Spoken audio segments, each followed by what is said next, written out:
गावगाडा वाचवण्यासाठी सरपंच सेवा संघाचा यलगार. बाबासाहेब पावसे पाटील यांच्या नेतृत्वाखाली राज्यपालांना साकडे. 14,234 ग्रामपंचायतीवर विद्यमान सरपंचांनाच प्रशासक नेमण्याची मागणी, तर ग्रामीण महाराष्ट्रात आंदोलनाचे संकेत.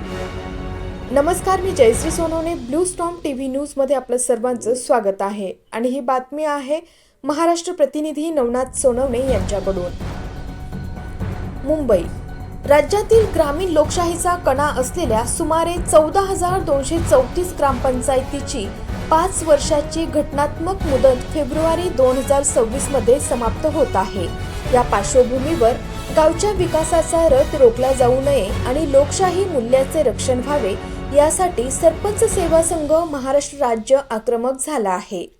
सरपंच संघटित चळवळीचे खंबीर नेतृत्व बाबासाहेब पावसे पाटील यांच्या मार्गदर्शनाखाली माननीय राज्यपाल महोदयांना एक सविस्तर निवेदन सादर करण्यात आले. मुदत संपणाऱ्या या ग्रामपंचायतीवर बाहेरील सरकारी प्रशासक न नेमण्याऐवजी विद्यमान सरपंचांनाच प्रशासक किंवा केअरटेकर म्हणून अधिकार द्यावेत, अशी ऐतिहासिक मागणी यावेळी करण्यात आली आहे. प्रशासक राजमुळे गावचा विकास खुंटणार, बाबासाहेब पावसे पाटील.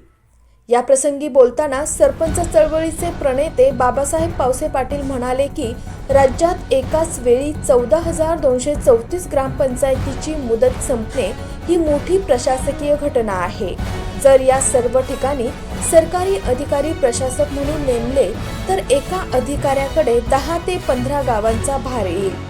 अशाने ग्रामीण जनतेला दाखले आणि कामांसाठी तालुक्याच्या ठिकाणी हेलपाटे मारावे लागतील. ज्या सरपंचांनी 5 वर्ष गावाचा कायापालट केला त्यांना गावच्या शिवाराची आणि प्रश्नांची नाडी ठाऊक आहे. त्यांनाच संधी देणे हे लोकशाहीसाठी हिताचे ठरेल. आर्थिक वर्ष अखेरीचा पेच आणि विकास निधी. निवेदनात नमूद केल्याप्रमाणे फेब्रुवारी-मार्च हा काळ आर्थिक वर्ष संपण्याचा असतो. सध्या राज्यातील हजारो गावांमध्ये 15व्या वित्त आयोगाचा निधी आणि जलजीवन मिशन सारख्या महत्त्वाच्या योजनांची कामे प्रगतीपथावर आहेत. अचानक नवीन प्रशासक आल्यास त्यांना तांत्रिक बाजू समजून घेण्यास वेळ लागेल. परिणामी कोट्यावधींचा विकास निधी अखर्चित राहून परत जाण्याची भीती आहे. हा अन्याय थेट ग्रामीण जनतेवर होईल, असेही पावसे पाटील यांनी स्पष्ट केले. पाणी टंचाई आणि आपत्कालीन व्यवस्थापन. उन्हाळ्याच्या तोंडावर ग्रामीण भागात पाणी टंचाईचे सावट असते. टँकरचे नियोजन, विहीर अधिग्रहण आणि स्थानिक पातळीवरील आपत्कालीन निर्णय घेण्यासाठी जनतेने निवडून दिलेला प्रतिनिधी म्हणजे सरपंच अधिक प्रभावी ठरतो. सरकारी कर्मचाऱ्याला स्थानिक परिस्थितीची माहिती नसल्याने जनसामान्यांचे हाल होण्याची शक्यता सरपंच सेवा संघाने व्यक्त केली आहे. यामध्ये प्रमुख मागण्या आणि आक्रमक पवित्रा. प्रशासकपदी नियुक्ती. महाराष्ट्र ग्रामपंचायत अधिनियमातील विशेष अधिकारांचा वापर करून विद्यमान सरपंचांनाच प्रशासक म्हणून मुदतवाढ द्यावी. अधिकारी वर्गावरील ताण कमी करा.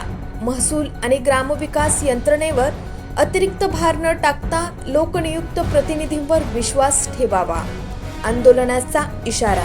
जर राज्य सरकारने सरपंचाच्या या मागणीकडे दुर्लक्ष केले तर बाबासाहेब पावसे पाटील यांच्या नेतृत्वाखाली राज्यव्यापी आंदोलन छेडले जाईल, असा इशारा यावेळी देण्यात आला.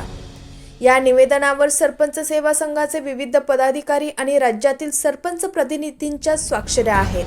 आता राज्यातील 14,234 ग्रामपंचायतीच्या भवितव्याबाबत माननीय राज्यपाल आणि राज्य सरकार काय भूमिका घेणार याकडे संपूर्ण महाराष्ट्राचे लक्ष लागले आहे. अशाच काही नवीन बातम्यांच्या अपडेटसाठी आपण पाहत राहा ब्लू स्टॉर्म टीव्ही न्यूज.